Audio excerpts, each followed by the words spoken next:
When you hear the word manifesting, what comes to mind? For a lot of us, I think there's this quiet skepticism. Hmm. We picture someone, just sitting quietly, wishing really hard for something. Right, hoping the universe will just sort of deliver a new car to the driveway. Exactly. It can sound a bit like wishful thinking, maybe dressed up in some mystical language. It definitely can. And that's really where Roxie Nafousi's book, Manifest, comes in and completely changes the frame on that conversation. How so? Well, the core idea is this really profound shift away from just passively asking.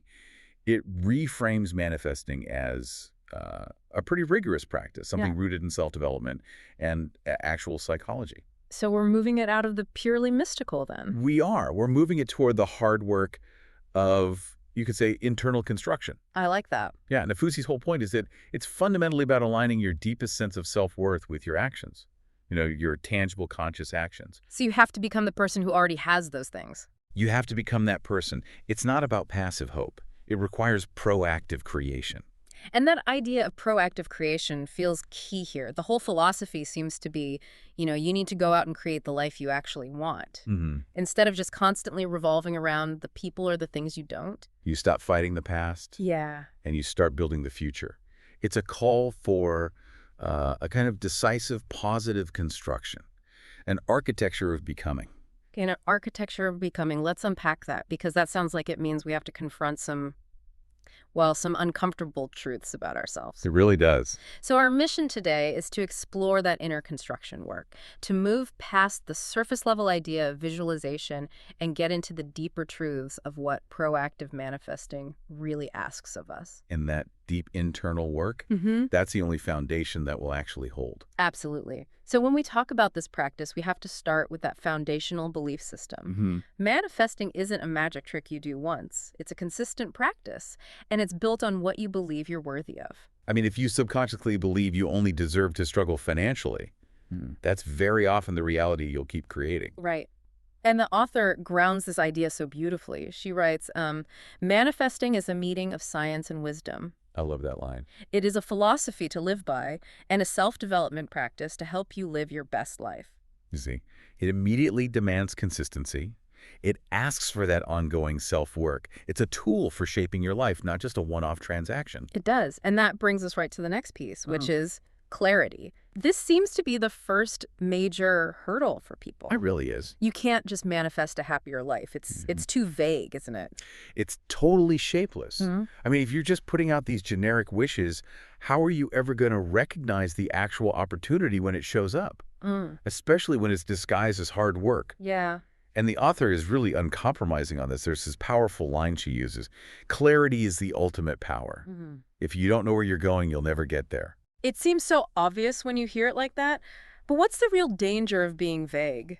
I think the danger is just overwhelm and distraction. Yeah. When you know your exact destination, you can filter everything through that specific lens. I see. If your goal is, say, a fulfilling career and sustainable energy, you just stop wasting your time and energy Yeah. on things that don't align. The noise just falls away. So once you have that clarity, the next step in this inner architecture is about managing your emotional state, or what the book calls your vibration. But let's be real, how do you do that when life is constantly dragging you down? This isn't just about forcing yourself to be happy all the time, is it? No, absolutely not. That's a huge misconception. It's more about energy management. Okay. The author talks about this concept of energetic return. She says, the vibration you put out into the world is the vibration you get back. But the world is full of fear and frustration. I mean, those are natural feelings. They are. And the book acknowledges that. These so-called low-vibe feelings, fear, envy, they're part of being human. So you're not trying to get rid of them. Not at all. The practice is about recognizing that when you dwell in them, you limit your ability to see or act on opportunities. It's about not letting those feelings become your permanent address. A subtle shift, then. A very subtle but powerful shift. So just to recap where we are so far, we've explored these foundational ideas. First, that manifesting is really a sustained practice of becoming. Becoming the person who deserves the outcome. Exactly. Not Yeah. just asking for it. And we've seen that this work, it has to begin with a really profound, almost radical clarity on the what. The specific destination. The specific destination. And then an honest, non-judgmental awareness of the emotional energy we're carrying. our vibration. Okay, moving into the next phase of this architecture, let's talk about obstacles, because they always show up. They do. In fact, a lot of people feel like when they start doing this deep work, the challenges actually seem to increase. Why does that happen? That is such a common feeling. And it's often why people give up. They think the resistance is a sign to stop. Like the universe is saying no. Right. But Nafousi completely flips that idea on its head.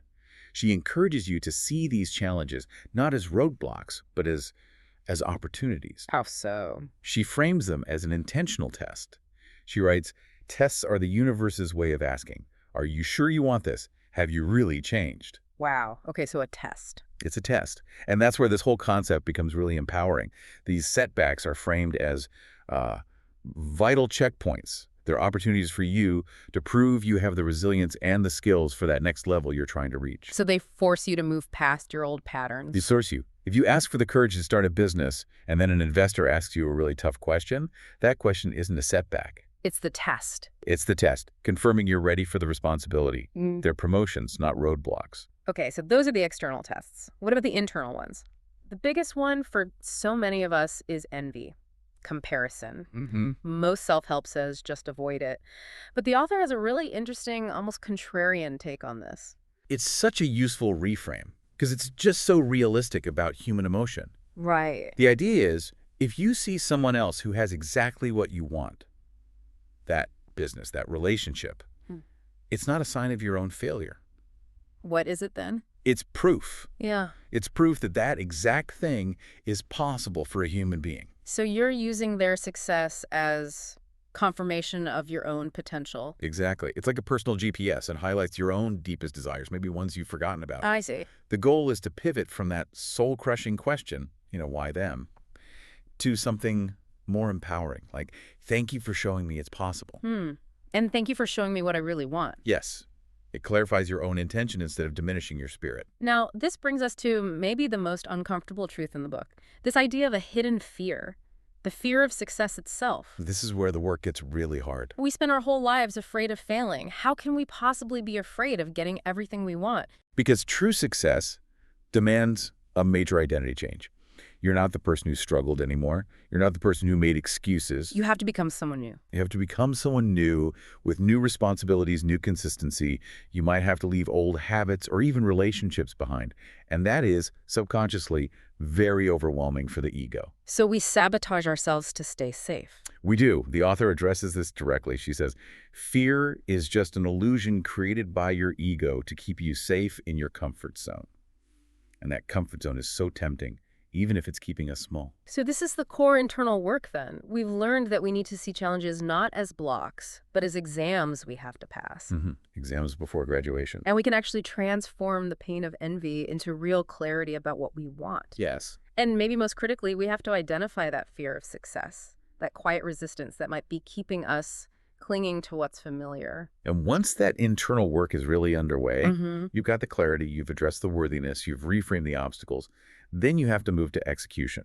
Right. This is where it stops being just passive. Exactly. Because, as the author says, visualization without action is just a dream.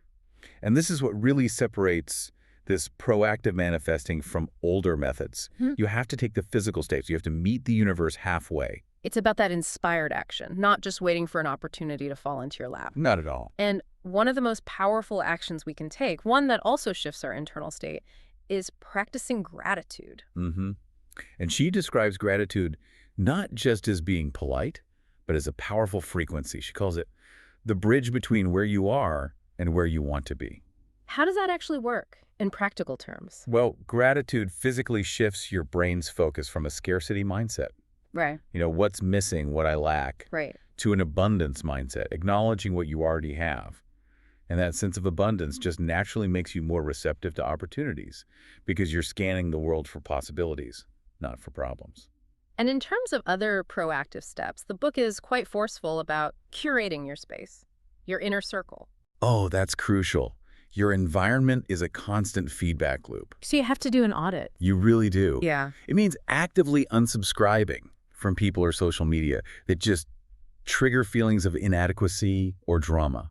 Anything that keeps you rooted in an old version of yourself. You can't build a new reality with old inputs. You can't. It just won't work. Okay, so this brings us to a final, really tricky point. It's that tension that trips up so many of us who are high achievers. It's control versus trust. Yes. We do all this work, we take all the action, but then there's this final, painful step of letting go. You have to be crystal clear on the goal, but obsessing over the how. Hmm. That just creates tension, resistance. That frantic energy actually slows the whole process down. So we have to trust that the path will appear even if it's not the one we mapped out perfectly? That's the final surrender. Yeah. And it takes the deepest faith, really. There's the final quote that brings it all home. She says, trust the timing of your life. Trust that everything is happening for you, not to you. When you bring it all together, this deep dive really shows that Nafousi's book is like a gentle but very firm mirror. It forces us toward this place of radical personal responsibility. It shows us that manifesting is so much less about some magical event and so much more about the constant, sometimes difficult process of becoming. Of becoming the person who is already prepared for the life they desire. Exactly. It's a really profound realization, isn't it? That you are the architect, and the journey means you have to let go of excuses, challenge those deep beliefs about what you deserve, and really face down the ego's fear of change. It's a demanding path, but it's an incredibly empowering one. And if you take nothing else away from our conversation today, maybe it's the core message that holds all of this work together. Nafousi states it so simply. She says the journey begins and ends right here. You are worthy of everything you desire. But you must believe it first. So with that in mind, just as a quiet thought to leave you with, what limiting belief are you ready to surrender today? What small piece of resistance are you ready to release to step into that version of yourself that is already worthy? That's the internal work that truly starts now.